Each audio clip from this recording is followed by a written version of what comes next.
back. Welcome back. Welcome back, everybody. Shop Talk FCB, Shop Talk. That's right. Episode what? 16, baby. 16. We made it. 16. We're here, baby. Let's go. Yes. It was all a dream, We are here, man. Another exciting episode for you. It's been a crazy busy day at the shop over here. We're down to barber. I literally finished my last client and ran over here. Bacardi had all this set up already. Yes, sir. He did his thing. And, man, what are we talking about today? Man, I don't know what we're talking about today. I know we got a special guest, though. Let me fill you in. We talking about overcoming obstacles. That's we talking right. about when a haymaker gets thrown your way and it connects and it knocks you down a little bit, That's right. And there could be many obstacles. And sometimes physical illnesses happen. Yes. People get sick and people get injured. Yeah. And sometimes an injury or some sort of illness or something like that, or any kind of obstacle might put you in a spot where you're like, I have nothing else left. I might as well just sit here And give up. Yeah. But there's some real warriors out there. That's right, absolutely. There's some warriors out there. Right. And they got some cool stories to tell, Yes, sir. and I know for me, I've personally been injured physically. There was time I tore my bicep. I remember. You remember, Yes, right? Sir. I tore my bicep and I came to work the next day. I remember. You know what I mean? I remember with your arm in the cast and all that. Yeah, I remember. And the doctor said, "Don't worry, I'm gonna give you a note for your boss so that he'll give you like 4 to 6 weeks off." And I said, I don't think my boss is gonna go for that, man. He's strict, and he's like, no. You want me to call him? And I said, you'd be calling me, but he understood. He's like, oh, so you're self-employed? Yes, doc. He's like, oh, so you have to go to work. Right. I have to go to work. Right. I have to. I couldn't just sit around and do nothing. No, and you know what? Another thing is, not that he was a bad doctor. He was a great doctor, but they're real quick to offer you pills too. Absolutely. And then these pills, side effects. They got side effects. They're messing you up on things you didn't even sign up for. But help you in one way and then damage you in another. But not only that, some people get dependent on that. Absolutely. Yeah. I remember depending on what kind of medication it is. Right. I remember I had this. They prescribed me this pill. They gave me 90 of these pills. 90. I took one. I came to work and I was so loopy. When at the end of my shift, I was driving home. I had to pull over. Wow. It was like that, bro. Right, how like we could muster through something and we can make it through and we'll make it home, no problem, bro. The first time that ever happened, I pulled over and I said, yo, babe, talk to me for a little bit because you know what I'm saying? I was like, yo, I never felt this. But absolutely. Long story short, I could have kept taking those pills. Right. And I probably could have become dependent on them like a lot of people. Because, I come across a bunch of people in my chair that they tell me, they're currently fighting addiction battle. They started off, these guys come from great families. Right. But that's the thing, is like addiction kind of has no prejudice, right? Not at all. Not at all. They'll take whoever. Whoever. And you can come from any kind of background. And I remember people telling me like, I started taking pills, bro, because of my back or my shoulder or whatever. And I needed something when the pills stopped. And my friend put me onto this and And it leads to another thing and it's just horrible. Now, let me ask you a question. Have you been through an obstacle in your life that to this day, like you never want to go through that again? The only thing that pops out immediately at me when you say that you never want to do again is I never want to be in front of a judge for a crime that I committed. Right. Absolutely. You know what I'm saying? Absolutely. That is like the worst feeling. That's such a bad feeling and like you're helpless. Right. You have these feelings of you're like really alone. And vulnerable. Else. And imagine if you're in that situation Absolutely. and you ain't I've got been there, money so for a lawyer. Yeah. You know what I'm there. saying? Yeah. So that's a major obstacle for me, is like picturing myself even standing in front of a judge again. I want our obstacles to be healthy risks. That's it. That we took. Right. No more of that. You know what I mean? We're not living like that. No, hell no. We too grown for that shit. And what about you? I would say probably my biggest obstacle, man, was probably when I was homeless, man. Like that was part of my life was like I had no security, nothing, like didn't know what to do. I felt lost at that point. And we slept in a car. I slept in a car. We slept in a hotel, so it's like you don't know what to do. You don't know what's coming next. So that's something that I definitely overcame. Yes. And I'm so up here now compared to where I was. Yes, you So, are, man. Wow. Mm-hmm. I mean, that's so awesome, man, Absolutely. to hear you say that, because, you know, a lot of people might look at us right now, today, and have a conversation with us, and they may get an overall idea of us, you know what I'm saying? Right. But they don't know the history, Absolutely. you know, where we came from and how we got here. And Absolutely. you put yourself out of that situation. Absolutely. You could have No one helped me. Yeah, you could have stayed in that situation, but you chose to rise above that situation and said, you know what? I know we better than this, and we're gonna get there. Just let's be patient, but we're gonna get and there. it happened. And it happened. Yes, and sir. then, you know, you fast forward the years and look now. You know what I mean? Like, such a blessing to be where we're at. And our guest today, let me just tell you, his name is Pedro, and this dude is the man. You know, he works at a correctional facility. He's a counselor. He actually works at a correctional facility that I was an inmate at. Wow. Yes. Yes, and it's Have you ever crossed paths in there? No. Okay. We met out here, and it's, you know, we'll get into how we Right. met, you know, when he comes on. But him and his co-workers, you know, they were having what's called a speaker jam. Right. And a speaker jam is where, like, civilians with a story to tell goes into the facility to kind of like give their life story real quick in like a 15-minute period. Right. And I got invited to it, man. They invited me to it, and I went to it. My first time ever doing anything like that. I was kind of like, I thought I was getting ready for it, you know, but I had never did like no speech in front of people or nothing like that. And, you know, on my way to work, I listened to only motivational speeches. On my way home, I listened to motivational speeches. And that's a good thing. It's a cool thing. Absolutely. So, like, it kind of like, it put me in the right mindset, right, to do it. And then I get there and I realize, all right, listen, you got 15 minutes to do your thing, you know, boom, boom. We're going to hold the sign up in the back, just so you know. And I was like, okay, you know what I'm saying? Right. And so this is my first time doing this. Yeah. And I did it. It was such a fulfilling feeling. Like, when I finished there, I had to come right back to the shop. Wow. Because it happened on a Friday. Busiest day of the week. So I parked the truck in front of the shop. Right. I knew my client was already here waiting because I saw his car. Right. Bro, I had to sit there and cry for a little bit. Damn. It was That emotional, right? Wow, that's crazy. About to That's cry crazy. right now. I see it. I see the tears in your eyes. I see it. But I'm gonna put a little crying emojis. I'm getting soft in my old age, guys. Ain't no wrong with that. Real men cry. Yes, Believe sir. that. But you know what? Let's get Pedro on here. Let's talk to Pedro. Yes, sir. Come on over. Come on over, Pedro. Pedro, how you doing, my friend? I am blessed. Oh my goodness, I'm excited. Pedro, thank you for being here and joining me. You know, Thank you. this is my friend Bacardi right Nice here. to meet you, man. meeting you. Nice to meet you. Yes. Introduce yourself to the world. Well, first and foremost, I'm so excited being here. Good. I love those setup studios. This is really Thank cool. you, Nice. thank you. This is such a blessing being here. Thank you for inviting me. You're absolutely welcome. What would you like to know? Hold on, let's give him a round of applause first of all. Come on.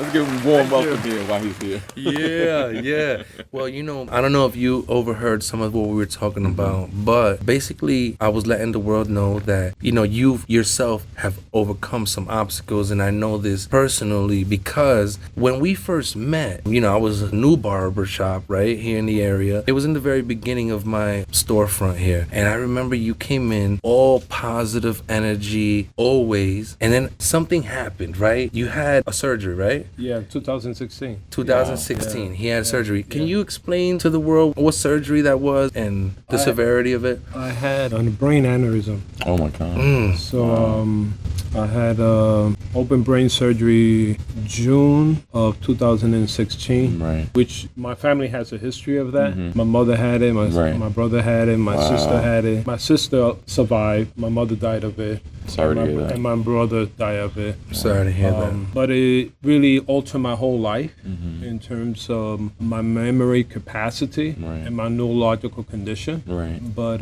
it has not stopped me to live a full life. Right. Well, I mean, I'm impressed that you remembered the Yeah. exact date and everything. Like, you know, the memory's not. I You know? I remember that. Yeah. That was very altering. Okay. Yeah. Yeah, I mean, he entrusted me. Yo, people, he trusted me to give him a baldy. Yeah, no doubt. Freshly No after doubt. he Right. said, yo, you know, I got this surgery, I got this scar, yo, just Yeah. boom, boom. And he trusted me to do that, Wow. you know? So Yeah. thank you for that confidence. Oh, yeah. Now, I was letting the people know that you work at Hale Creek Correctional Facility. What do you do there? I'm a substance abuse counselor. I do group counseling. I do teaching, do group counseling, individual counseling, do a lot of work that a counselor does, How long you been doing that? In terms of my career? Yes. Over 25 years. Wow. I've been doing it for a long time. So you're a veteran in that field. Yeah, I've been doing it for a long time. Wow. That's great, man. Yeah. In terms of working for the department, I've been with the department for 17 years. Okay. Wow. Yeah. Good for you. I love what I do. Right. Yeah. Help a lot of people, right? Yes, I'm passionate. Yeah. I'm really passionate. That's It's like a mission. It is a mission and Right. a calling for me. Right. Wow. So it's very powerful. That's good. Yeah, man. And good. see what you feel the energy Yes, I'm talking about? absolutely, Yeah, absolutely, man. That's absolutely, what I was man. talking about, Absolutely. man.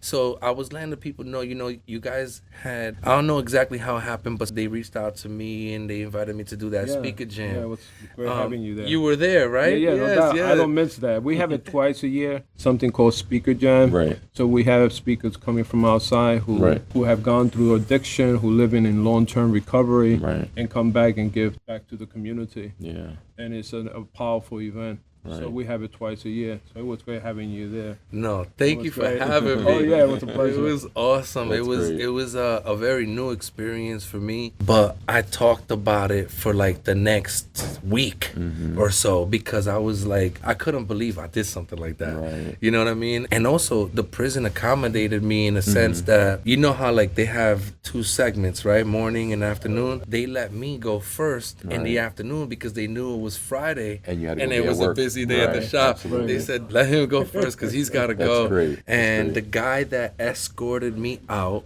Bonaducci, I think is his Yeah. name, right? He's the man, by the way. Love you. But he escorted me out, and I went to barber school with him. Wow. Yeah. It's a small world. Small Yeah. world, and he's a sergeant in there. That's crazy. Yeah, he's like, Wow. come on, I'll walk you out. Yeah. It was so That's awesome. cool. So he you didn't know? follow the barber field, I'm assuming, right? He went to barber school, graduated, got his Right. license, and just set up a little thing in his Okay, so like on part-time?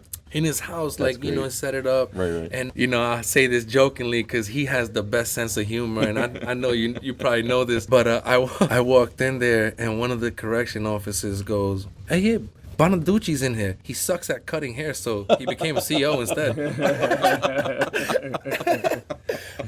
I had to tell him too when I saw him. I was like, yo, you know what one of your coworkers said? But listen, let's get back to, you had this surgery. Did anyone tell you, hey, you may not be able to live a normal life? Did you feel like you would never be able to live the life that you're living now? No, not one. I never felt that at all. You knew No, that you were going yeah. to overcome Yeah, this. Wow. I knew I was going to overcome. That's great. Well, Because because life is all about overcoming. That's it. Because he That's it. said open brain. I know. I didn't know. Serious. I thought they just put, No, that's a serious, That's a serious- situation. Yeah, I had it man. in New York City at New York Presbyterian Hospital. Wow. Yeah. It's a good hospital. Yeah. Yeah. And you're from New York City originally, right? I must say, I right, am New York from, City. I am from New York That's City. right. What part? What borough? Brooklyn. Hey, okay. Brooklyn's in the house. BK's in the house. Brooklyn. BK in the house. Brooklyn. Yes. Yeah, my wife and I, we've been here since 2011. Okay. Wow. I got this spot in end of 2011. that's right, yeah. So it makes sense. I didn't open till 12, right? the beginning of 2013 because it was Really? the end Oh, of wow, because it 12. was the end of 2011. Okay, So it was okay. almost 2012. Right. It took me a year to open, guys, because I was broke. I didn't have any money, okay? All right?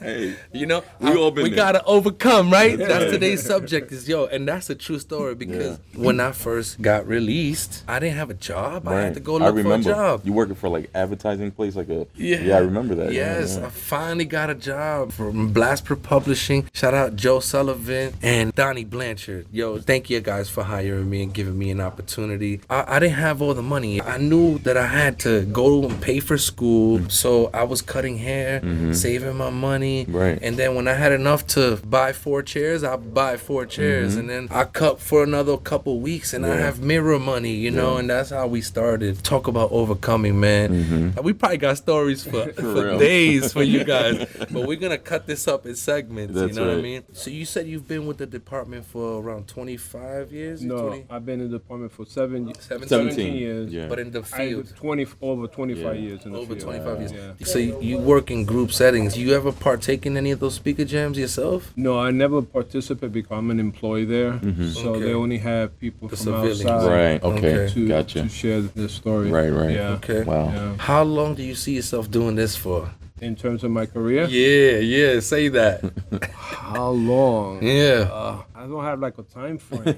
Nah, we're not even. I don't have a Nah, we're not thinking about retiring. I don't have a framework. Right. So I mean, even when I transition, because I like the word transition in terms when it comes to career. Absolutely. I don't like the word retirement. Right. Because retirement feels like That's the something end, like the right? end of Yes. something. Yeah, Yes. I got So I you. like the transition. So my like next And we were talking about transition, this yesterday. So you know, transitioning. Of course, I want to do something transitioning Right. into my other phase of life Right. beyond what I'm doing now, which is men's work. That's really basically what I do. You know what? Now that you say that, you have an organization that you're a part of, or maybe you even started, if I'm not mistaken. It's called The Circle of Men. the Circle of Men. Yeah. Elaborate for the people what this is. And who's invited?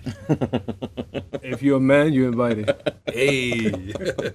I started a men's group Right. called the Circle of Men with two other friends of mine, July of 2018. And it's basically men gathering together in a circle, creating a space where it's a safe place. Right. And it's a place where men could be vulnerable and open and talk about heart issues instead of just intellectual issues. Right. And it's a place to welcome and embrace men wherever they're at in their life, in whatever transition. Wow. So it's been a very powerful experience for myself personally and for the men that are involved. I've been involved in Men's Circle for over 20 years. Oh wow. So it's something known as men's work in men's circles. Right. And we have them all over the United States, all over the world. Wow. It's a big movement. Right. Most of them operate independently. Yeah. But it's something that I'm really passionate about. That's So great. that's what I do. We gather every 2 weeks in Johnstown, New York, and anyone is welcome to come. Right. As long as you identify yourself as a man, you're welcome. That's what's up.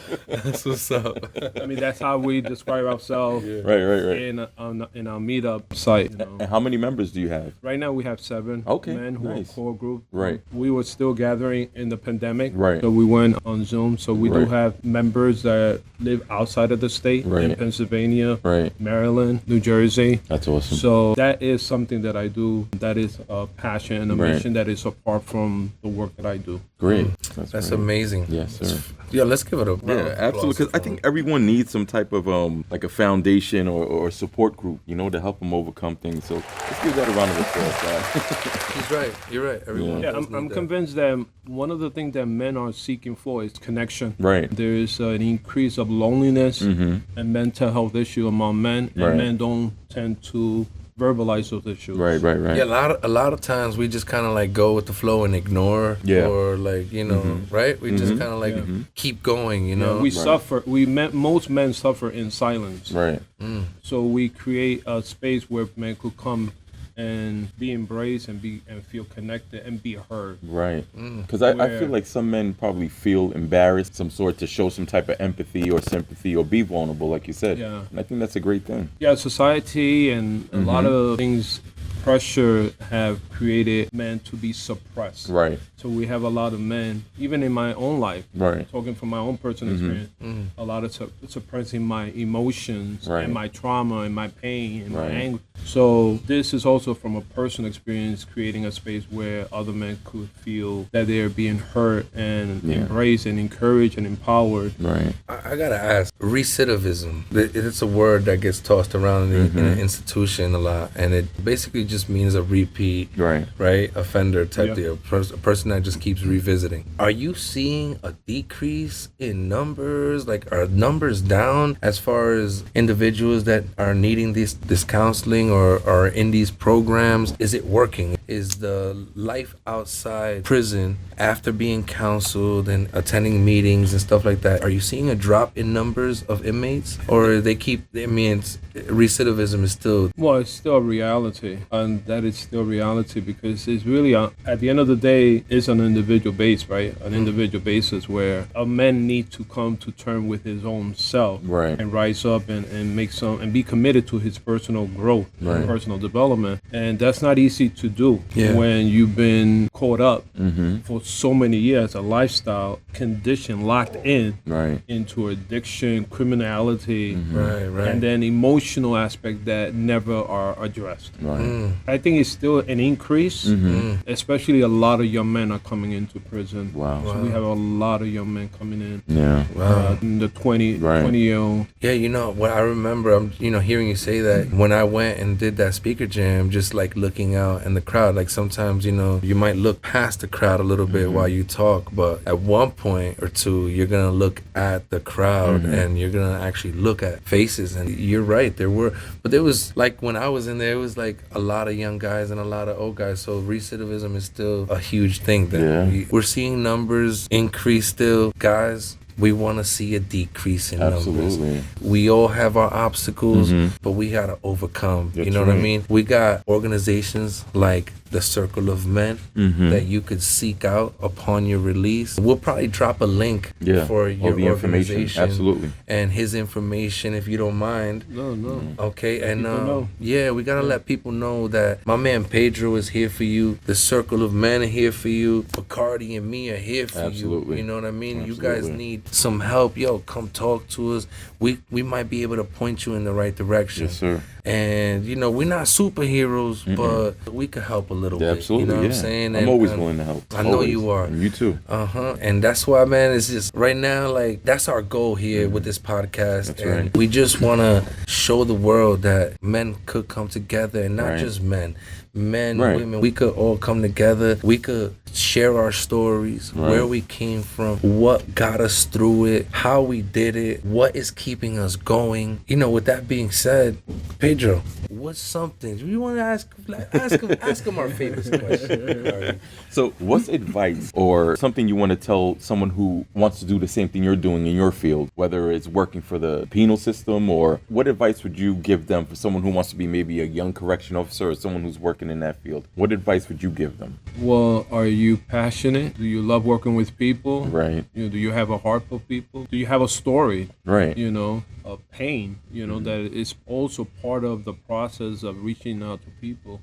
So people know if you're real or not, or you're fake. Absolutely. You know, Absolutely. they know the real and the fake. Yes, sir. So Yes, sir. You can only scam a certain That's field. it. yeah, if you're Yeah, a real For so long. Right. if you have a heart for something like this type of work, because you're going to be dealing with a lot of individuals with a lot of entanglement, a lot Right. of overlapping issues, not just addiction per se, but some mental health issues. Right. I mean, really relevant things that are also part of the addictive lifestyle. Yeah. So my advice will be reassess, ask question. Do I have this heart for people? Right. If you don't have a heart for people, consider something else. Right. Wow. That's good advice. That's good advice. Just man. be pure, have that pure heart, right? From the heart. That's right. Yeah, because That's people right. will pick it up. Yeah, absolutely. Yeah. If you only go for it because of the money, Right. people are gonna say, "Oh, you're here for Your check. 8 for, hours. for the That's check," it. and That's that's it. it. Yeah. So those individuals, normally this population, they're gonna pick it up. Yep, Because absolutely. this population they're street smart. That's it. They know what's Yep, fake Yep. and what's real. Yep. And they will tell you too. Absolutely. And they'll tell you. Yes, sir. They'll tell you, so. Roll their eyes right in front of you. Yeah, okay. All right. That's what's up. That's one of the reasons why I'm able to connect with this population Yeah. that I serve. Right. Because they see that in me. They see the genuine, the heart, the compassion. Even though in that environment, that word is not used. Yeah. But nevertheless, that's what it is. Right. You ever You know what I'm bump saying? into somebody that you were like? All the time. Yeah? All the time. But, we have a policy of directives. We have a lot of directives. Yeah. So we're not able to pursue any type of connection after Wow. they are Understandable. released, after release. Yeah. yeah, to answer your question, yeah, I see them all the time. Yeah. All the time. Yeah. Especially in New York City. I used to Right. see them more Yeah. more frequently. If somebody's out there and he might be interested, like Bacardi said, in pursuing a field similar to yours, what are the qualifications that he's gonna need to get to where he? Well, were? the first thing is they need to contact OASIS, which is the state agency that certifies all substance abuse counselors Right. in New York State. Every Right. state has a state board like that. OASIS will be the agency that they will need to contact, and they will send them an informational package Right. in terms of starting the process. Okay. It's a long process. Right. But if you want You it, know, yeah, can do it. And like you have to have at least 6,000 hours Oh, wow. on the field. Now, does someone need like a special degree or a certain type of Yeah, education? you're gonna need some degree, Okay, some right. education. Right. You're gonna need to have some credentials. Right. You know, the process takes a while, Right. but if you really want something that really brings a sense of satisfaction Right. of that type of work, that will be the first agency to Right. reach out. There you go. You heard it, guys. Yeah. You heard it. brain surgery couldn't stop my friend. That's right. And he's still going. And he don't have retirement in sight. He You don't even got- know what that word means. What's retirement? What's We retirement? don't know. We gonna transition. We transitioning over here. We not. What's retirement? Yo, Pedro. Seriously, thank you so much my for coming pleasure. on, man. Thank you. Thank you. It was a Thank pleasure. you. It was a It was pleasure. an having you honor. here. Same here, man. Thank you so Appreciate much. you. Thank No, you. that's awesome, man. Episode 16. That's right. Let's give him one more round of applause, man, because he was an more awesome round of guest, man. Let's do that. Yes. Episode 16. That's a wrap. We'll That's see you it. for episode 17. 17. Shop Talk Yeah. FCB. Don't miss it, y'all. Peace.